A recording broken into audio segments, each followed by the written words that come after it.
और अब वो अग्नि कौरव पक्ष में उपस्थित हर एक को भस्म कर देगी।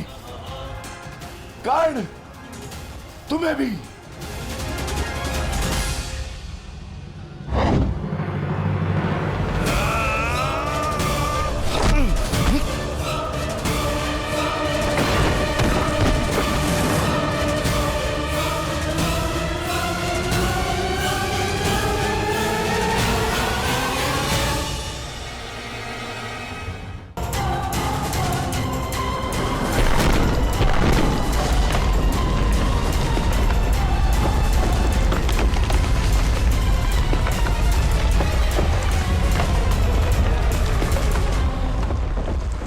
एक महत्वपूर्ण सूचना है कौंते।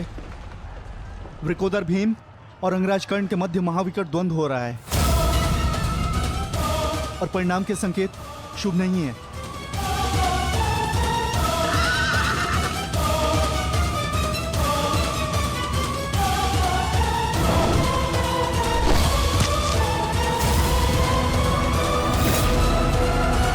माता, रथ को भ्राता भीम की ओर ले चलो।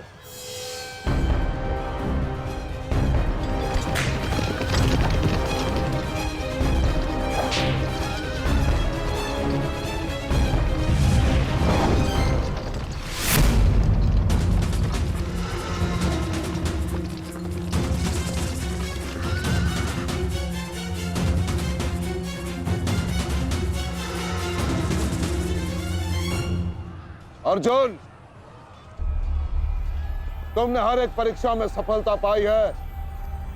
देखना यह है कि तुम इस परीक्षा में सफल होते हो या नहीं।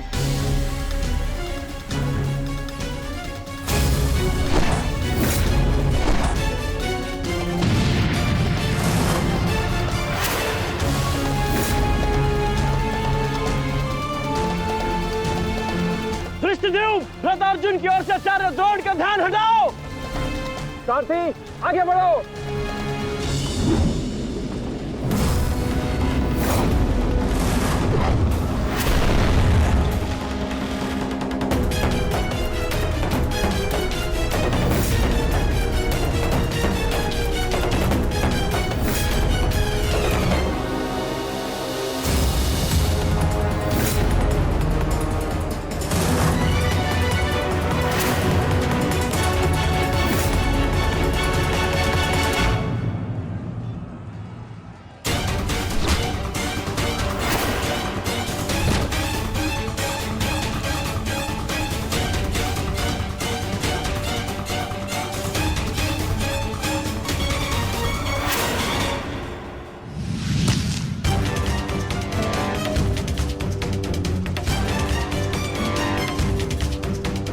तुम बार बार मेरे समक्ष क्यों आ जाते हो?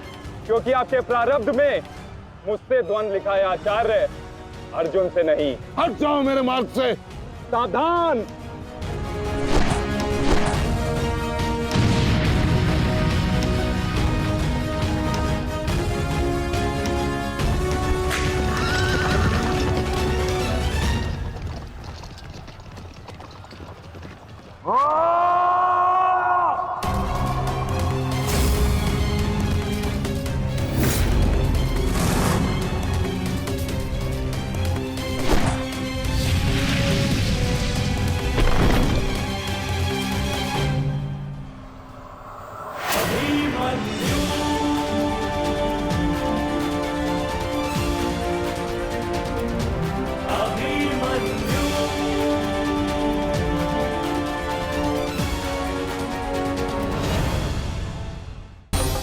विचित्र बात है ना कि प्रत्येक बार आप मुझसे युद्ध बीच में छोड़कर ही चले जाते हैं।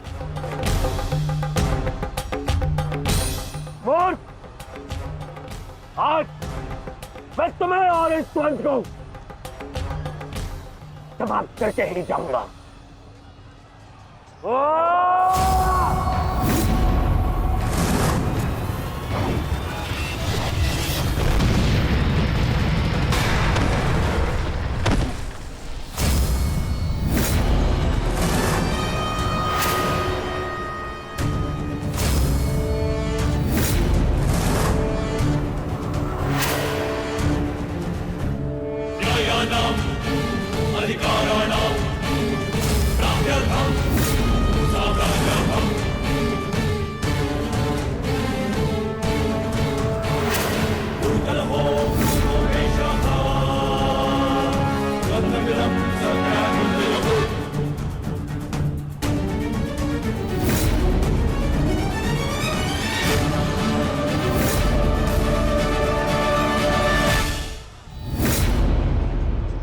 अपना सर्वश्रेष्ठ प्रदर्शन करना पुत्रों। अपने पिताओं की प्रतिज्ञा को स्मरण रखना और अपनी माता के अपमान को मत भूलना। पुत्र, ये धागा तुम्हारी हर विपदा से रक्षा करेगा।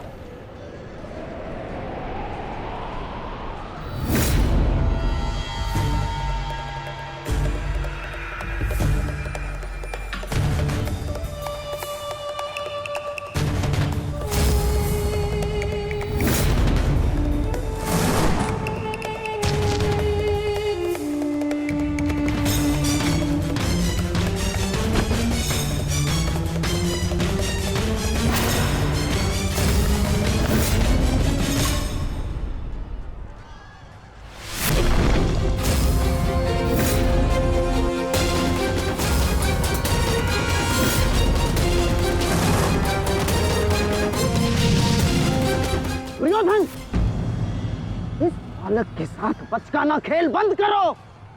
वहां देखो, कर्ण और भीम के मध्य घातक संग्राम छिड़ा है। इससे अच्छा अवसर कभी नहीं मिलेगा मेरे होने वाले सम्राट। ना, जाओ और इस दुस्साहसी भीम का अंत कर दो। जाओ।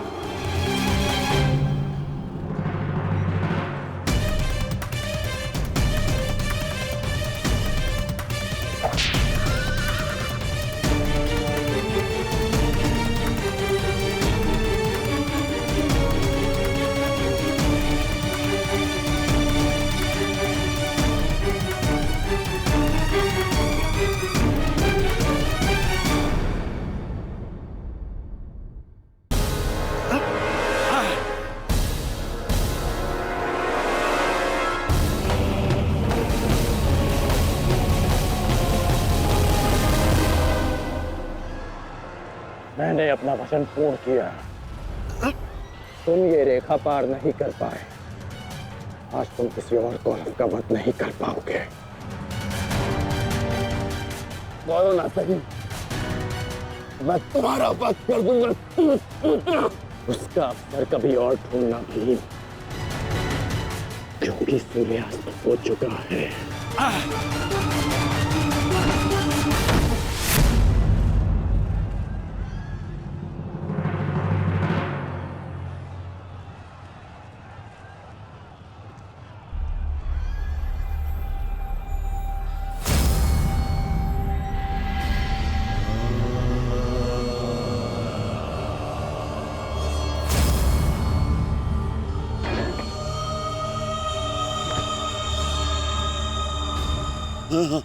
अनुज, मुझसे बात करो। तुम्हारा चेष्टा है, उत्तर दो से।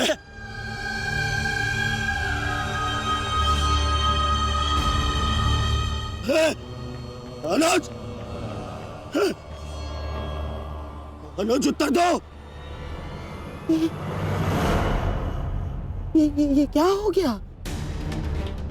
तुम सबने कभी अपने देश की बात का उल्लंघन नहीं किया, तो आज ये उदंडता क्यों? उठो, उत्तर दो। उठो।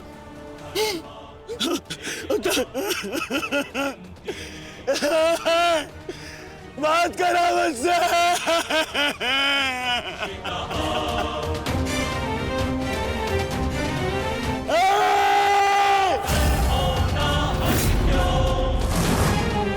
क्या किया भीम? ये क्या किया तुमने? केवल कहने को ज्येष्ठ भ्राता था मैं पिता से अधिक इन्होंने मुझे सम्मान दिया है। ये चाहते थे कि अपने कंधे पर उठाकर मुझे सम्राट के सिंहासन तक लेके जाएंगे। बस तुमने मुझे विवश कर दिया। मैं इनकी अर्थी को कंधा दूं?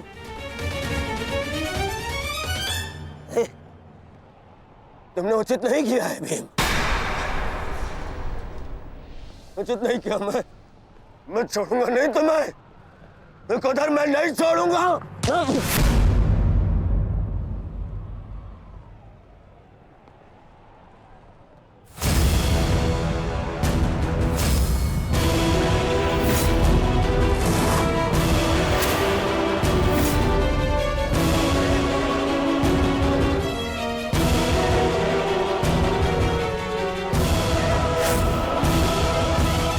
शांति युवराज, युद्ध के नियम के अनुसार आज का युद्ध संपन्न हुआ और इस समय प्रहार करना वर्जित है। और प्रतिकार करना नहीं आता है। प्रतिकार नहीं।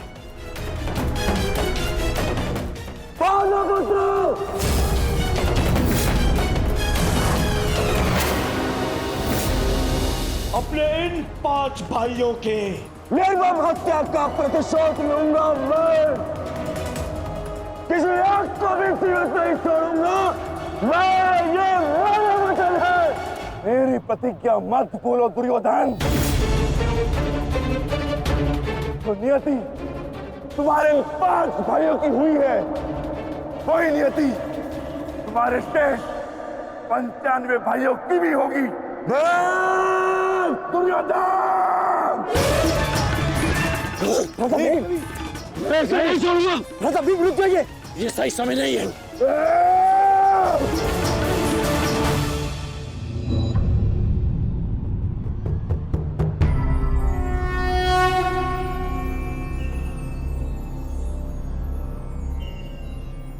श्रेष्ठ यही होगा कि दोनों पक्ष अपने नियमों को स्मरण रखें। सूर्यास्त्र हो चुका है और उसके साथ ये युद्ध भी समाप्त हो चुका है। आप दोनों अपनी भावनाओं को कल के लिए शेष रखें और वही उचित रहेगा।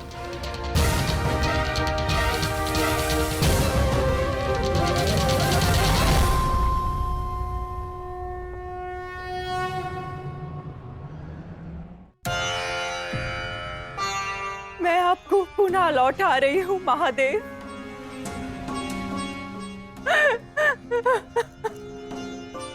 आपने मुझे 100 पुत्रों को आशीर्वाद दिया था और आज मुझे उन्हीं पुत्रों की मृत्यु का दुख भी दे रहे हैं।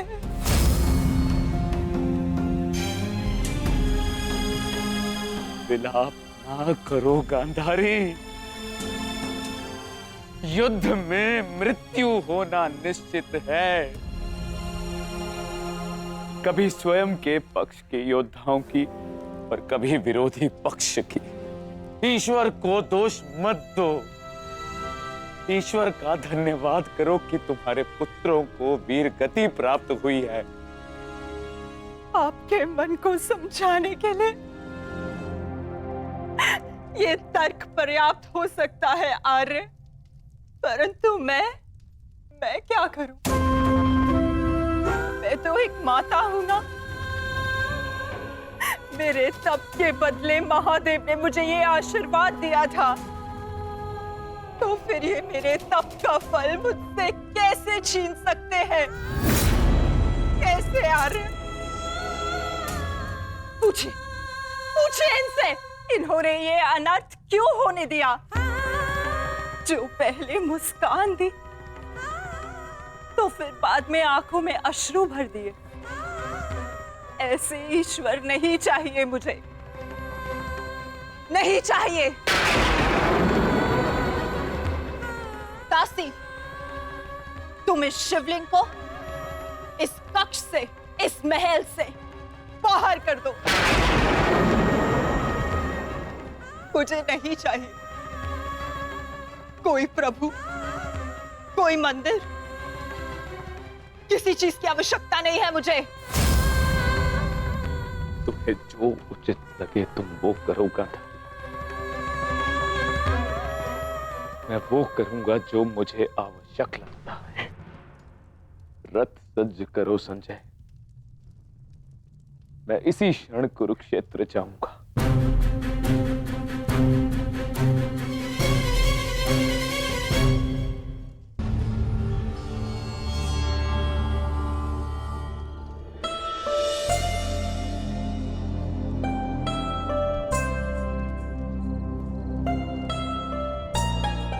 पुत्र,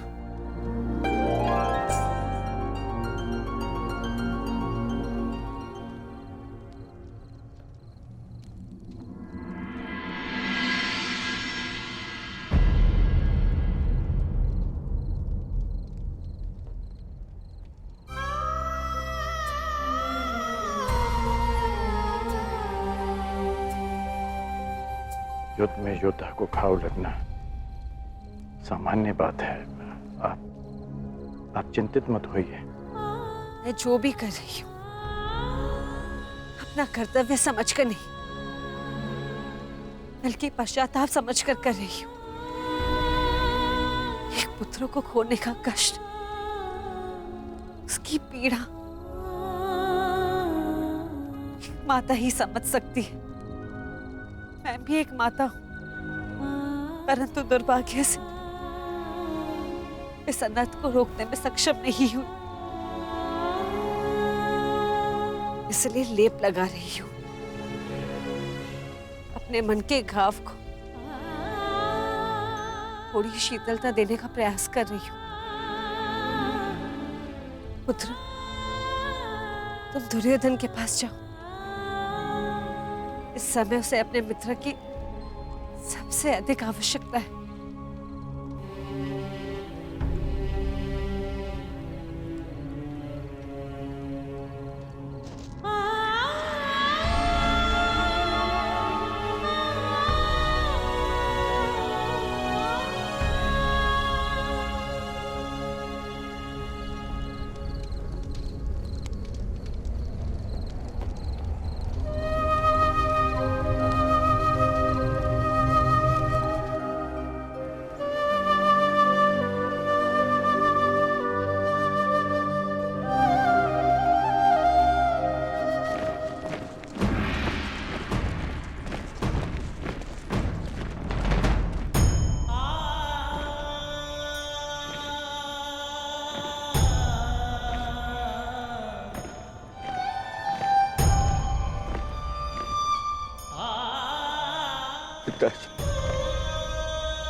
ये मौन रहो और इस अंतिम संस्कार की विधि को रोको।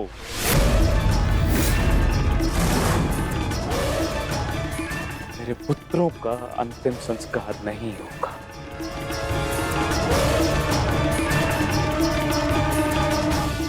महाराज, ये कैसा अनर्थ करने जा रहे हैं आप? देखिए, इस संसार में आने वाले का और इस संसार से जाने वाले का संस्कार अत्यावश्यक होता है, अन्यथा इनकी आत्माओं को कैसे मुक्ति मिलेगी? क्या कर रहे हैं आप? क्या इस संस्कार से मुझे मेरे पुत्रों को खो देने की पीड़ा से मुक्ति मिल सकती है शकुनी? क्या इस संस्कार से उस दहल पर लगे चिन्ह जो महारानी गांधारी के शरीर पर आज भी है, क्या वो मिट सकते हैं? तुम्हारे लिए वो केवल 5 सैनिक थे, किंतु मेरे लिए वो मेरे अंग, मेरे शरीर, मेरी आत्मा के 5 हिस्से थे, 5 अंश थे। आज मैंने अपनी आत्मा के वो 5 अंश भी खो दिए और इससे अधिक हानि अब मैं सह नहीं सकता। मैं वर्तमान नहीं देख सकता, परंतु भविष्य देखने की क्षमता आ गई है मुझ में। हस्तिनापुर का महाराज होने के नाते ये मेरा निर्णय है कि इस युद्ध को इसी क्षण रोक दिया जाए।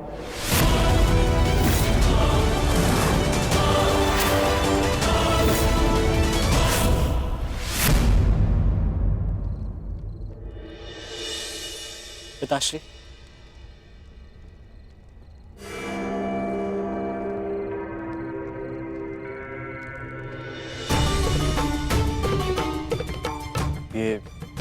ये किसके लिए? आपके लिए पिताश्री। आज आपको अंगराज कर्ण के 2 बाण लगे थे ना, उनके उपचार के लिए।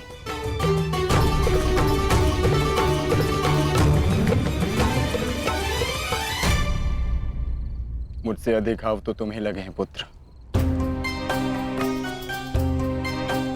मैंने सुना तुम्हारे और दुर्योधन के मध्य हुए द्वंद्व के विषय में।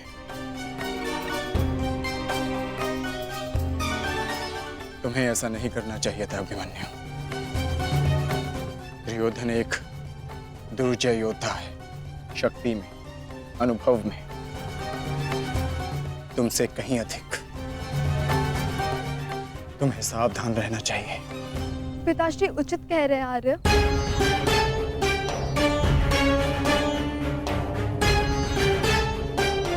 किंतु एक योद्धा के लिए यह विचार सुनना और स्वीकार करना दोनों ही अनुचित है। और छिपकर 2 योद्धाओं की बातें सुनना भी अनुचित है उत्तरा। इसलिए यहां आओ।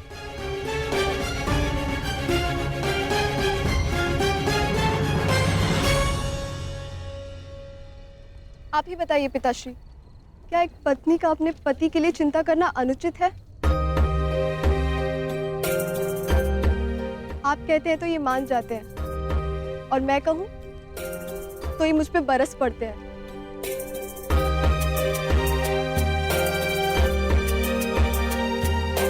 आप ही ने कहा था ना कि काका श्री दुर्योधन के साथ द्वंद्व करना इनके लिए उचित नहीं है। प्रभु का धन्यवाद कि ये सकुशल युद्ध भूमि से वापस आ गए। अगर कोई अनहोनी हो जाती तो? योद्धा यदि वीर गति को प्राप्त करे तो ये उसके लिए गर्व की बात होती है उत्तरा, अनहोनी की नहीं।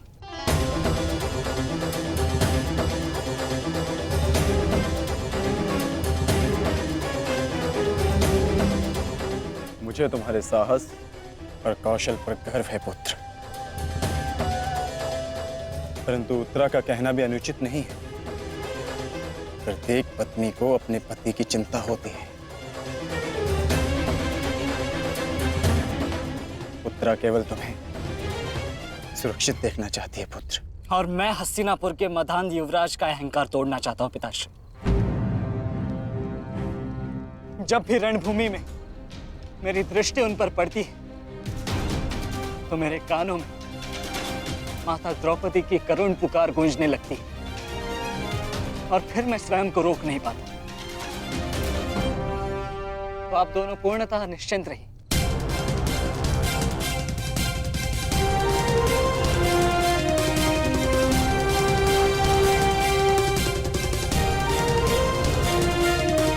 क्योंकि मेरी सुरक्षा के लिए माता यज्ञसेनी का आशीर्वाद है मेरे साथ।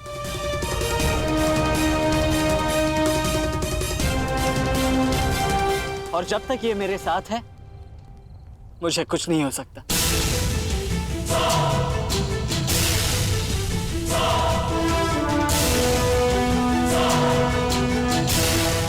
आपके तेज के अंश का प्रहार और माता के आशीष की ढाल जब तक मेरे साथ है, मैं काका श्री दुर्योधन के समस्त कौरव सेना का सामना अकेले करने में सक्षम हूं।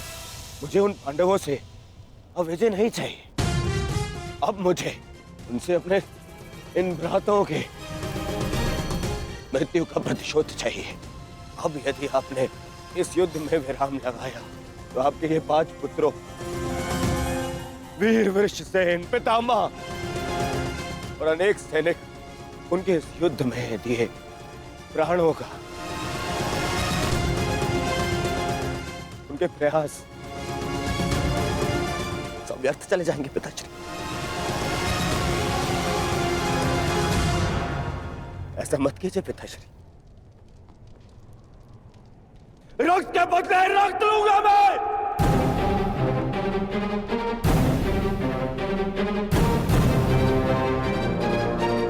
हमने अपने अपने पुत्र को है। वो पांडव अपने पुत्र को के और हम मुझे पाएंगे पिताश्री। मूर्खतापूर्ण बातें मत करो दुर्योधन। पितामह और अपने भाइयों के परिणाम से आने वाले भयानक भविष्य के संकेत को समझो। तुम्हारे होते हुए, गुरु द्रोण के होते हुए, कर्ण के होते हुए मेरे 5 पुत्रों को निर्दयता से मार दिया गया। पुत्रों को खोकर मैंने युद्ध जीत भी लिया, तो भी ये पिता हारा हुआ ही कहलाएगा पुत्र। अब और विनाश मैं नहीं सह सकता। मैं कल ही कुरुक्षेत्र जाकर पांडवों से संधि की याचना करूंगा।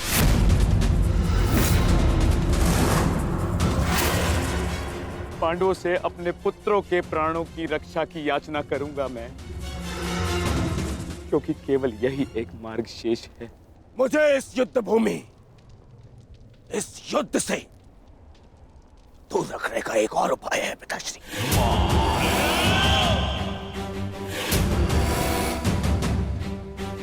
एक और उपाय है।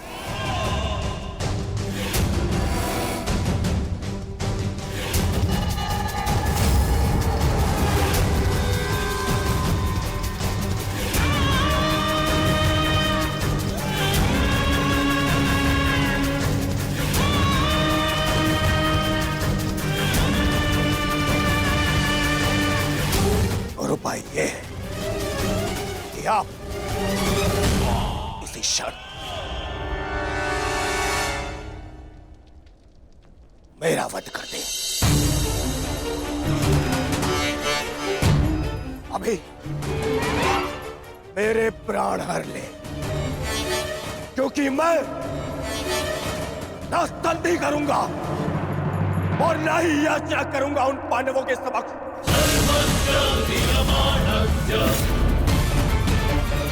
उठाइए इस तलवार को और वध कर दीजिए अपने इस एक पुत्र का। अपने इस एक पुत्र का वध करके बचा लीजिए अपने शेष 94 पुत्र। 94 पुत्र।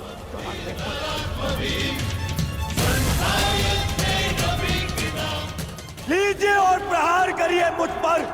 लीजिए, उठाइए इसे और प्रहार करिए अपने इस पुत्र पर, क्योंकि वो अब पांडवों के समक्ष नहीं झुकेगा। मेरे मित्र से पूर्व आप मेरा वध करें। यदि आपको हम पर विश्वास नहीं तो हमें जीवित रहने का कोई अधिकार नहीं। आप मेरा वध करें या हमें एक और अवसर दें। अपने पुत्रों के बलिदान को व्यर्थ मत जाने दीजिए महाराज। युद्ध लड़े बिना पराजय स्वीकारने से तो अच्छा है कि आप अपने हाथों से हमें मृत्यु प्रदान करें। आपने अपने पुत्र के लिए जो स्वप्न देखे हैं, क्या उनमें वो स्वप्न भी सम्मिलित हैं जिनमें वो अपने शत्रुओं के सामने क्षमा याचना करे?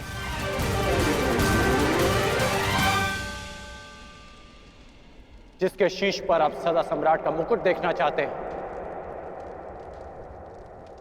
क्या उसके पैरों में बेड़ियां देख पाएंगे आप? यदि हां, तो आप मुझे मृत्यु प्रदान करें, और यदि ना, तो आप मुझे एक अवसर दीजिए। आप हमारे महाराज हैं, हम सब आपके आदेश के अधीन हैं, किंतु आपका ये आदेश हस्तिनापुर और समस्त कौरव वंश के आत्मसम्मान को सदा के लिए नष्ट कर देगा।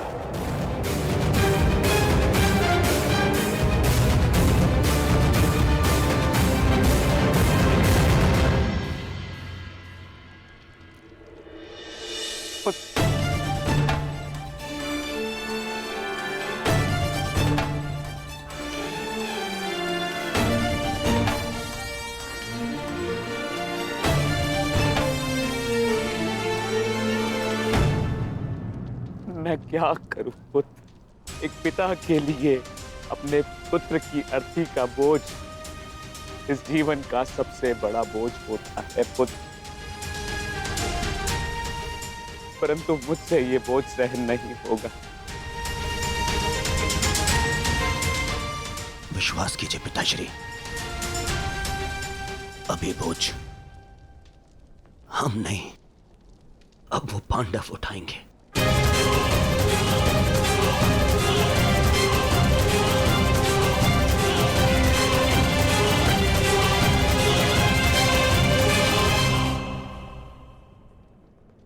आइए पिताश्री, मेरे वीर भ्राताओं को ससम्मान विदा करें।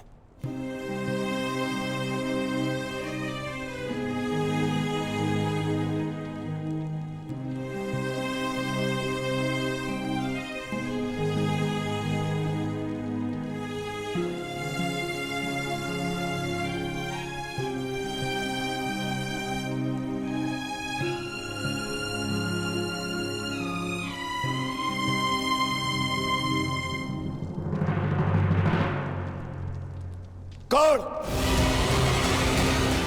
कल के लिए हमारी क्या रणनीति है? कल की रणनीति तो स्पष्ट है।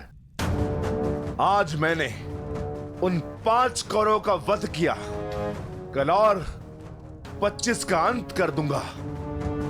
मैं आज ही उन 100 कौरवों का वध कर देता, किंतु वो सूत पुत्र कर्ण बीच में न आया होता। कर्ण की चिंता मुझ पर छोड़ दीजिए भ्राता भीम। आज तो वो वन छोड़कर निकल गए, किंतु कल उसे भागने का अवसर नहीं दूंगा मैं, और कौरवों की सहायता के लिए नहीं जाने दूंगा।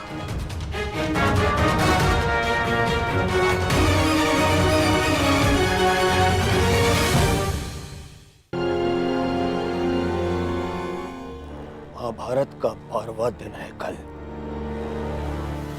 और उन पांडवों का अंत करना है हमें। समस्या पांचों भाइयों की नहीं दुर्योधन, केवल अर्जुन और भीम की है। उन्हें रोकने के लिए हमें एक योजना की आवश्यकता है। उस भीम को आप मुझ पे छोड़ दीजिए। अपने भाइयों की मृत्यु के मैं स्वयं प्रतिशोध लूंगा। और अर्जुन को रोकेगा कर्ण। गुरु द्रोण अर्जुन के लिए पर्याप्त है मेरे होने वाले सम्राट। अर्जुन मेरा लक्ष्य है, उसे रोकने में मैं सक्षम हूं।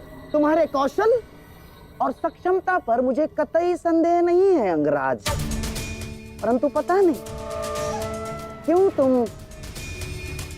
उसका उपयोग नहीं कर पा रहे हो। नहीं तो आज युद्ध के आरंभ में ही वास्तविक शक्ति का उपयोग करके तुम अर्जुन का अंत कर सकते थे कर्ण, परंतु तुमने ऐसा नहीं किया। आपको तो कुशलता दिखानी थी, परंतु स्मरण रहे ये समय कुशलता दिखाने का नहीं है अंगराज। शीघ्र अतिशीघ्र युद्ध समाप्त करने का है। और यदि तुमने आज ऐसा किया होता अंगराज कर्ण, तो आज 5 कौरवों की नहीं 5 पांडवों की चिता जल रही होती। खामोशी! कर्ण को कब कौन सा अस्त्र चलाना है, यह निर्णय उस पर छोड़ दीजिए। आज हम सब ने कर्ण का कौशल देखा है। मेरे अन्य भ्राता आज सुरक्षित हैं, तो वो कर्ण के कारण। अरे परंतु का समय नहीं है मामचरी, और नहीं आरोप प्रत्यारोप का।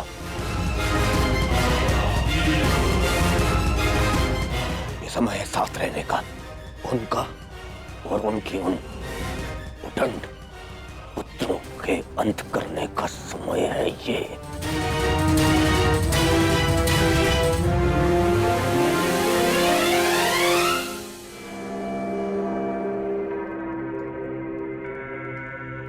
क्या हुआ माधव? आप इतने अशांत प्रतीत क्यों हो रहे?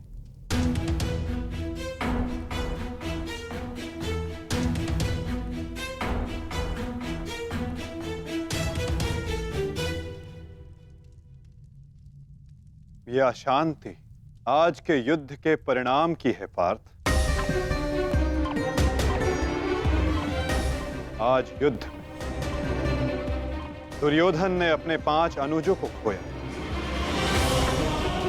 और कल वो युद्ध में इसका प्रतिशोध लेने उतरेगा।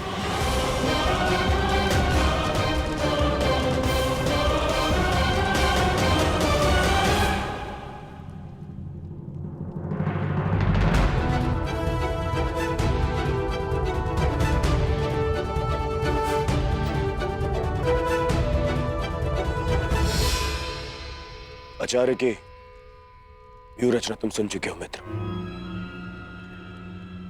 तो तुम्हारे मन में कोई विचार है? यदि सेनापति द्रोणाचार्य आज्ञा दें तो मेरे पास एक योजना है। अवश्य कहो अंगराज।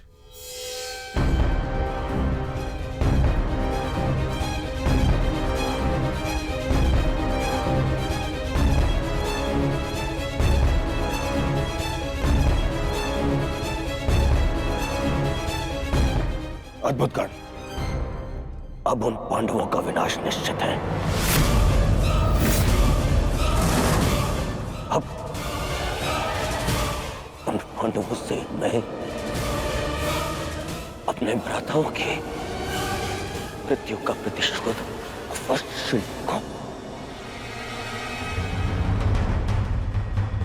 कल दुर्योधन युद्ध में क्रोध में अपना प्रतिशोध पूर्ण करना चाहेगा और अंगराज कर्ण कल इस युद्ध को समाप्त करना चाहेंगे और उनका लक्ष्य होंगे धर्मराज युधिष्ठिर।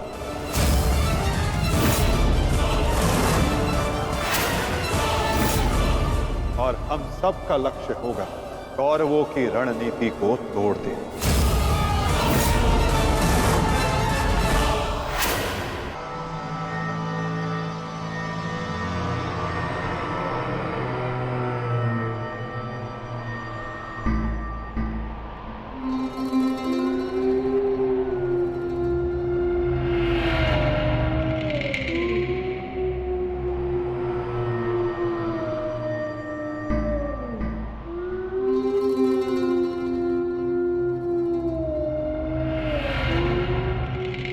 युद्धभूमि में उल्लू का रुदन शुभ संकेत नहीं है माधव।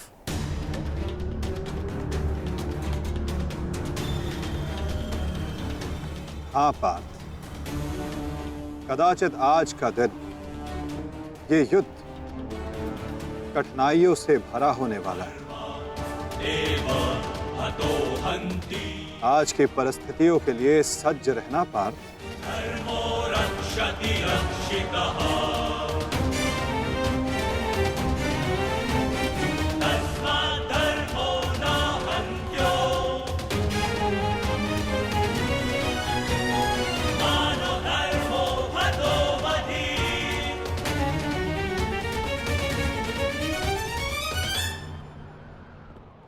अपनी रणनीति बनाने से पूर्व हमारे लिए शत्रु का मन जान लेना, उसकी रणनीति जानना हमारे लिए आवश्यक है।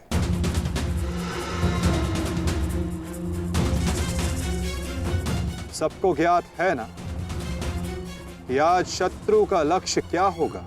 युधिष्ठिर को बंदी बनाना हमारा आज का लक्ष्य होगा।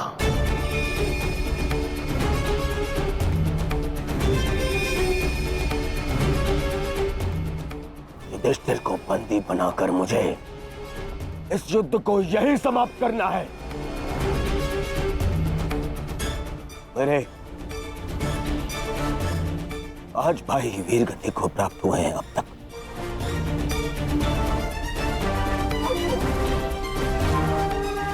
श्रद्धांजलि श्रद्धांजलि देनी है मुझे उन्हें।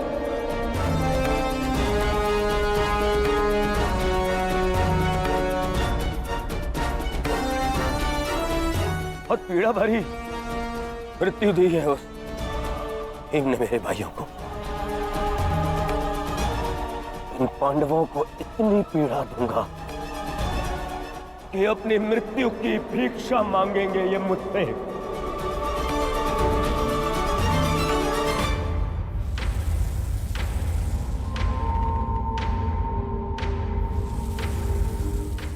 मित्रगण, वचन दो मुझे, आज चाहे जो भी तुम्हारे मार्ग में आ जाए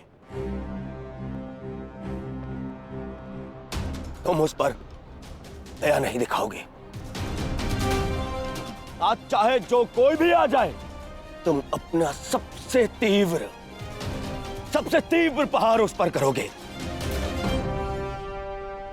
वचन दो मुझे मित्र।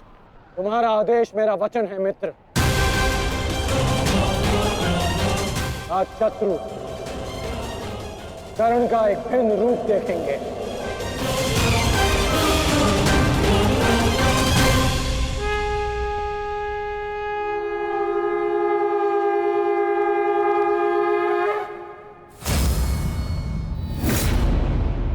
आक्रमण! आक्रमण! आक्रमण! आक्रमण!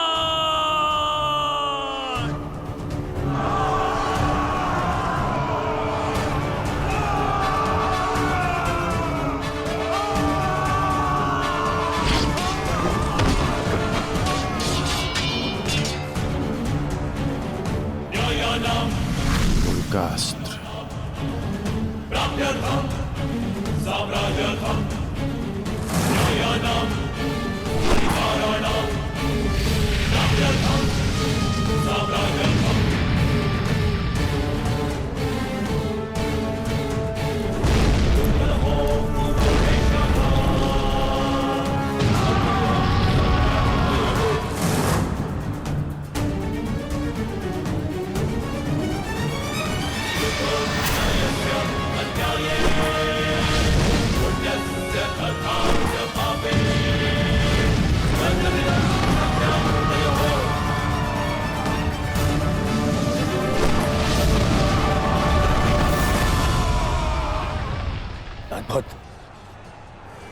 अद्भुत मित्रगण, अद्भुत। अपना मार्ग ज्ञात है ना सभी को?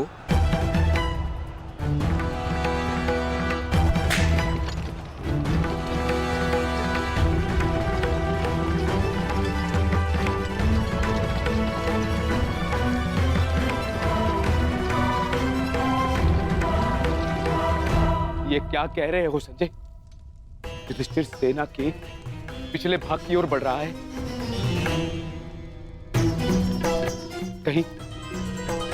कहीं उसे हमारी रणनीति का भान तो नहीं हो गया? कौरव युधिष्ठिर को बंदी बनाना चाहते हैं? ये तो मुझे ज्ञात नहीं है महाराज, किंतु युवराज दुर्योधन इस बात से बहुत व्यग्र हो रहे हैं।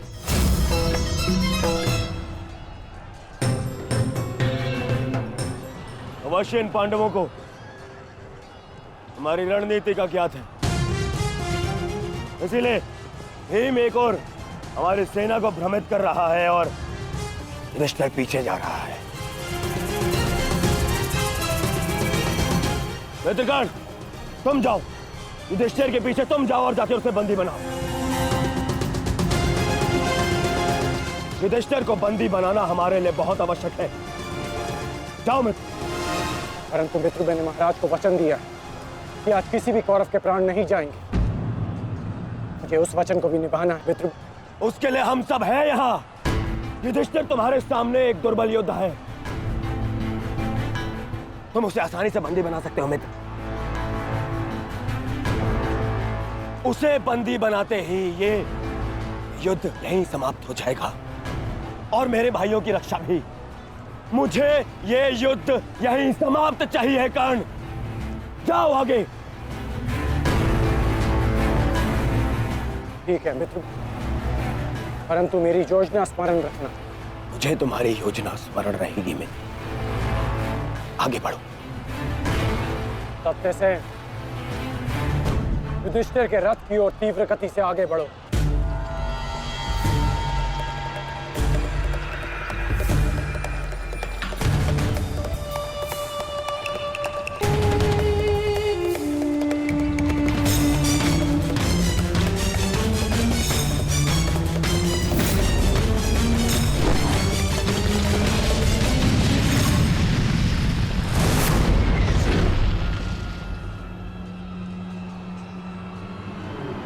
योद्धा शत्रु की ओर आगे बढ़ता है, उससे पीछे नहीं भागता। मैं तुम्हें युद्ध का आह्वान देता हूं कौन्तेय।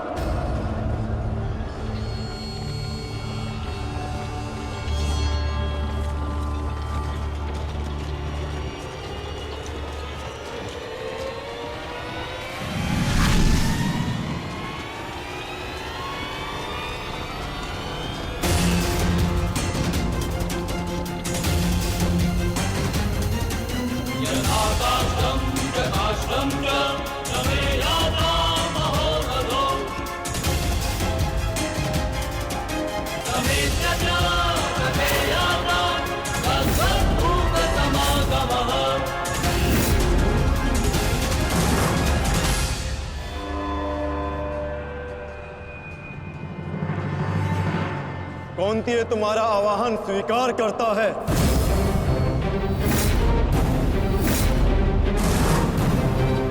कल आपने मेरे साथ छल किया माधव। नहीं अंगराज, छल नहीं, ये रणनीति है।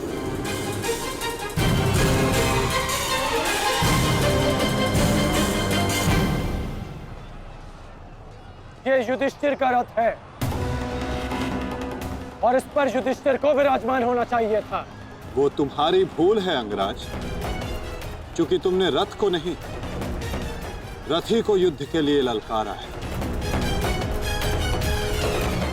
और तुमने युधिष्ठिर को नहीं, कौन्तेय को ललकारा है, युद्ध का आवाहन दिया, और उसने तुम्हारे इस युद्ध के आवाहन को स्वीकार किया है कर्ण। तुम सदैव मुझसे द्वंद्व करने का अवसर ढूंढते रहे हो कर्ण। समय आ गया है, अब दिखाओ कि तुम कितने समर्थवान और कुशल योद्धा हो। अपना आवाहन पूर्ण करो मुझसे, और वहां भ्राता भीम अपनी प्रतिज्ञा पूर्ण करेंगे।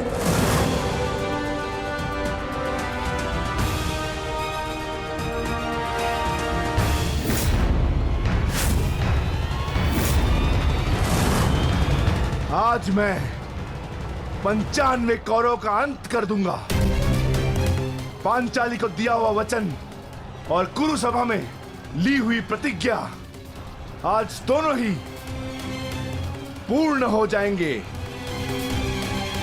तुम आगे बढ़ो भीम, तुम्हारे मार्ग की बाधा हम दूर करते हैं। आगे बढ़ो।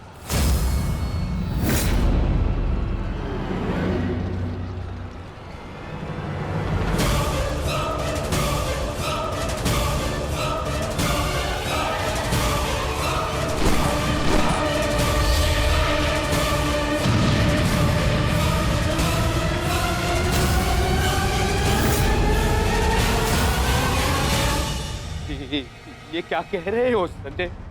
वहां वासुदेव ने काट से कर्ण को फंसा दिया और यहाँ भीम हमारे व्यू में प्रवेश कर चुका है। शेष तीनों पांडव उसके पीछे हैं। अब कौन बचाएगा मेरे पुत्रों के प्राण? कौन करेगा उनकी रक्षा?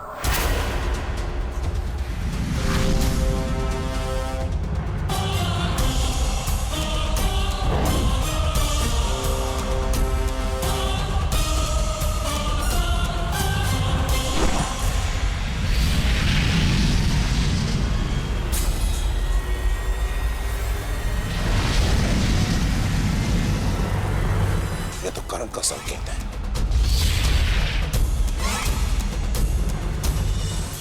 तुम कोई भी संकेत दे लो कर्ण, तुम्हारी सहायता के लिए यहां कोई नहीं आ पाएगा, और ना ही मैं तुम्हें कौरवों की रक्षा करने के लिए यहां से जाने दूंगा।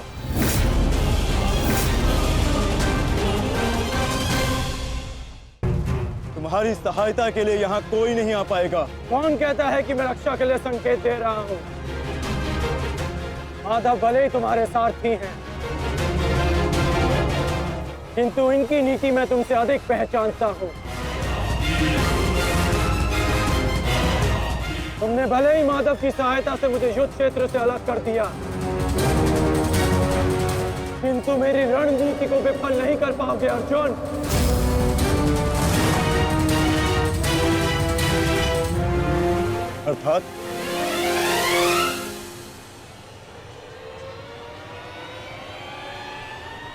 अर्थात मैं तुम्हारी रणनीति में नहीं, तुम मेरी रणनीति में फंसे हो अर्जुन। तुमने मुझे कौरवों से अलग नहीं किया, बल्कि मैंने तुम्हें पांडवों की सहायता से विमुख कर डाला।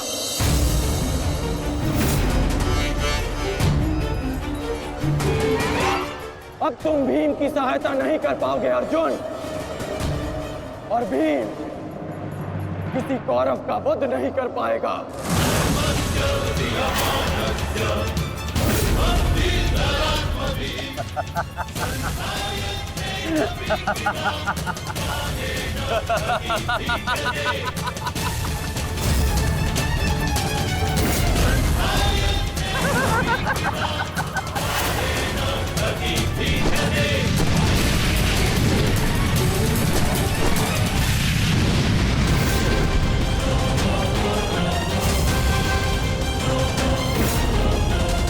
हमारा काल बनकर आए थे मूर्ख भीम, परंतु आज तुम स्वयं अपने काल के जाल में फंस गए।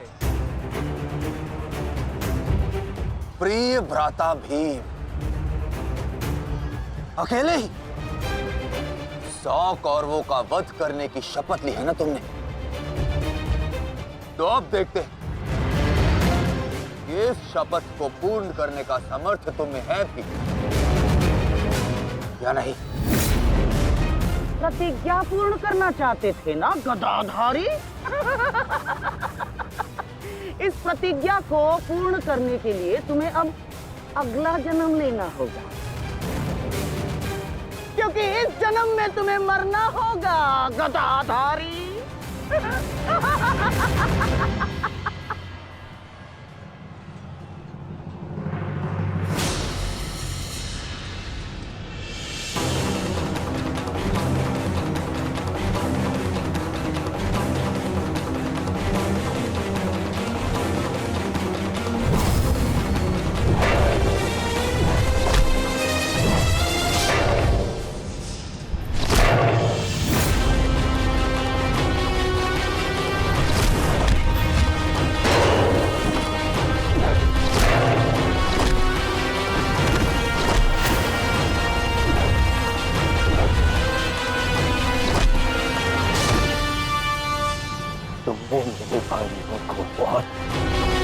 निर्दयता से मारा है भीम।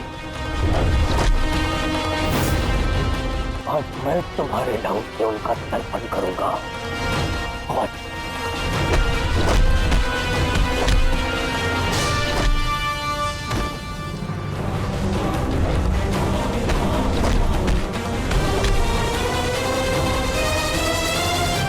मैं तुम्हारे लहू से उनका तर्पण करूंगा। और भीम, आज मैं अपने भ्राताओं की मृत्यु का प्रतिशोध लेकर रहूंगा। सावधान!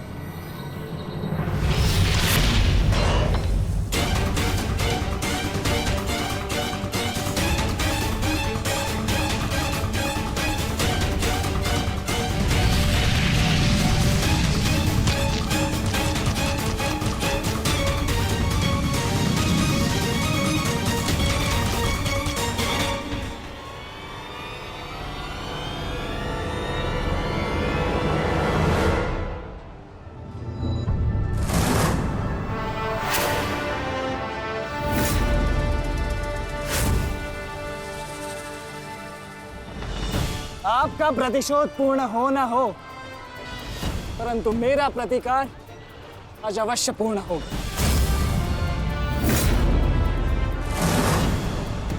अभिमन्यु,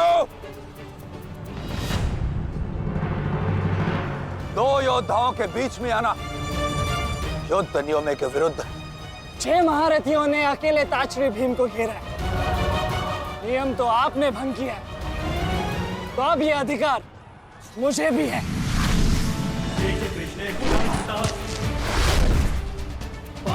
अभिमन्यु! चक्रबंधास्त्र।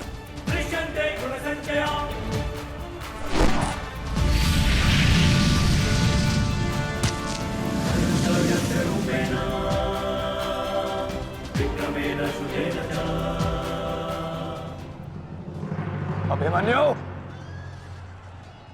तुम भूल रहे हो, मैं तुम्हारे पिता के आचार्य का पुत्र हूं। चक्रबांध अस्त्र का तोड़ मैं जानता हूं। चक्र विपरीत अस्त्र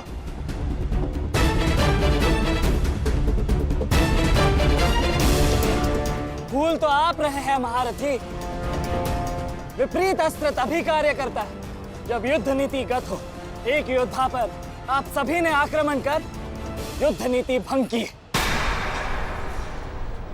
अब अपनी इस अनीति का दमन देखिए। बालक! बालक! मेरी शत्रुता तुमसे नहीं है। मेरे मार्ग से हट जाओ, अन्यथा अपने प्राणों से हाथ धो बैठोगे। धो तो आज मैं उस कलंक को दूंगा जो मेरे परिवार के माथे पर है, कि अपने कुलवधु के अपमान का प्रतिकार नहीं कर पाए।